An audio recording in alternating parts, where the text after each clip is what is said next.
Good morning, good afternoon, and good evening, wherever you are in time and space. Welcome to Just the Word TV, and thank you for joining our daily devotion. This channel is built on one mission to help you hear what God actually said, not tradition and just the Word.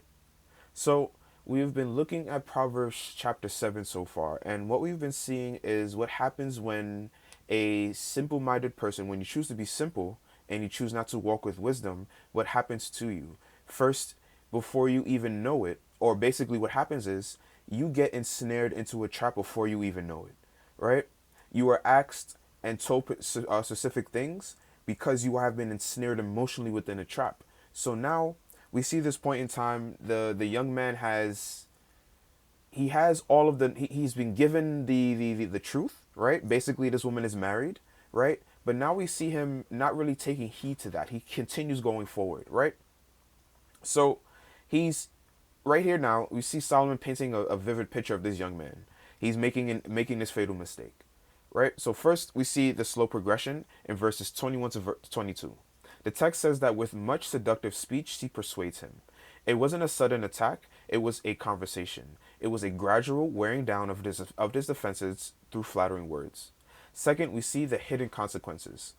Verse 22 says, he follows her all at once, like an axe going to the slaughter. He doesn't see the danger. He thinks he's walking into pleasure, but Solomon tells us that he's walking into a trap. He is like a bird rushing into a snare, not knowing that it will cost him his life. Third, we hear Solomon's direct warning.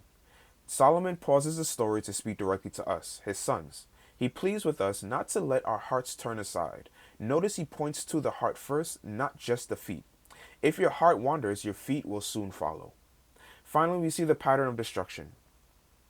The passage ends with a sobering reminder that this path has cast down many wounded victims. It is a highway to the grave. And the core wisdom principle here is that the collapse is sudden, but persuasion is slow. We often think of falling into sin as an accident, but Solomon shows us that it is usually a slide. The young man listened long before he acted. The persuasion took time, but the trap snapped shut in an instant. So we have to realize, right? This is just from analyzing Proverbs in itself. The battle is won or lost in small moments of listening to temptation, not just in the final moment of action. So you have to notice the snowball effect, right? The enemy likes to use this snowball effect where certain things are happening, but because it's so subtle, you're not noticing that it's slowly and surely but changing your mind, slowly and surely but ensnaring you into an emotional trap, right? And the best thing to do to kind of see how this works, how it truly personifies, right? Let's look at Jesus. And when Jesus arrives, he takes this wisdom from Proverbs and shines a light directly into the human heart.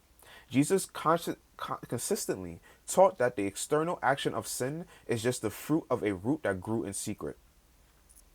In the Sermon on the Mount, Jesus explains that adultery isn't just a physical act, it begins with the look and lust of the heart. He teaches that sin begins in the heart before the action ever takes place.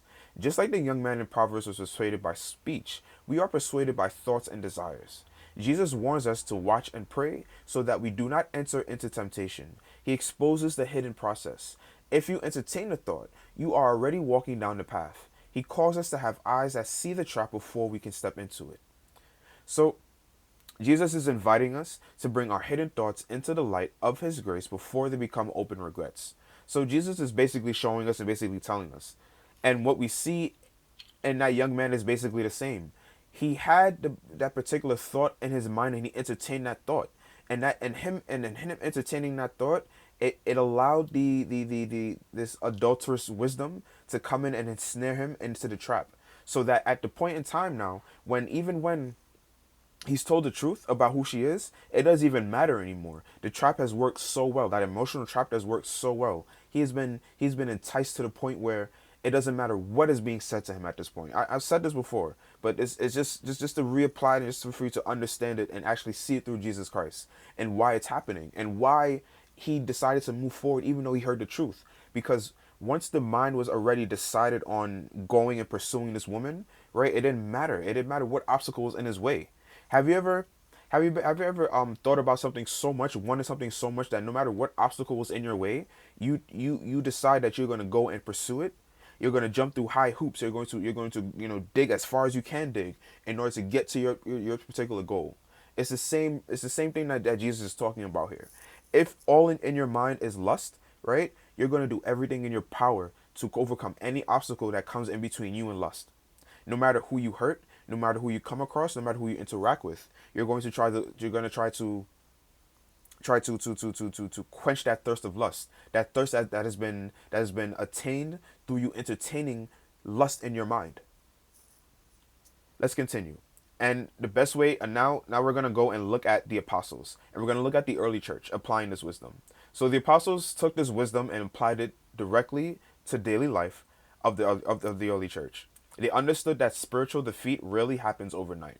James puts it perfectly in James chapter 1 from verses 14 to 15. He describes a chain reaction. Our own desires drag us away and entice us. Then, after desire has conceived, it gives birth to sin. And sin, when it is fully grown, gives birth to death. It is the exact same pattern Solomon saw, a slow enticement leading to a sudden fatal end. Paul also warns in Ephesians chapter 4, verse 27, not to give place to the enemy. This means we shouldn't give the devil a foothold or an opportunity. And Peter, and in First Peter chapter 5, verse 8, tells us to be sober and vigilant because the enemy is looking for someone to devour, much like the trap in Proverbs. So the apostles teach us that we cannot play with small compromises. We cannot nurture a little drift and expect to stay standing. And it comes with this understanding. Christian maturity is learning to say no at the first step of the drift so we can never have to face the final crash of the fall. And I want you to notice something, right?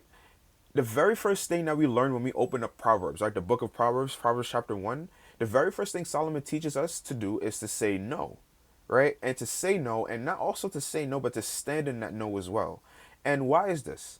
Because we're gonna have situations like this where we're going to have to understand and see that we're being enticed. We're gonna have to understand and see that flattery is being put upon us. We're gonna have to understand that there's a trap trying to be ensnared within us.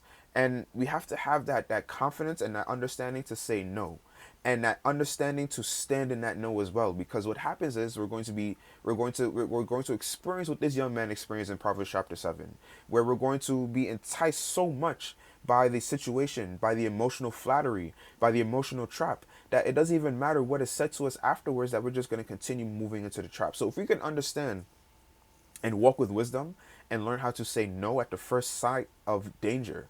And the first sight of danger is not going to be, it's not going to look dangerous. That's the crazy part about it all. The first sight of danger is not going to be that it looks dangerous to the naked eye. It's going to be super enticing.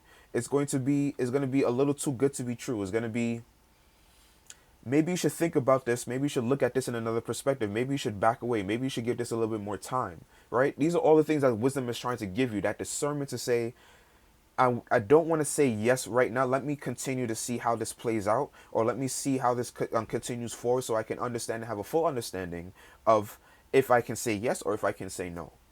Because Christian maturity gives you that understanding. And I don't want to say Christian maturity because people have taken Christianity and making it a poppy show. Let's put it that way. Making Christianity a poppy show. Joining Christianity only to run away from the fact that you don't get to hold accountability anymore.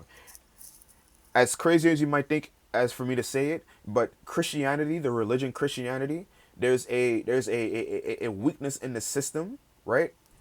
And I'm not talking about the Christianity that Jesus came and established here, right?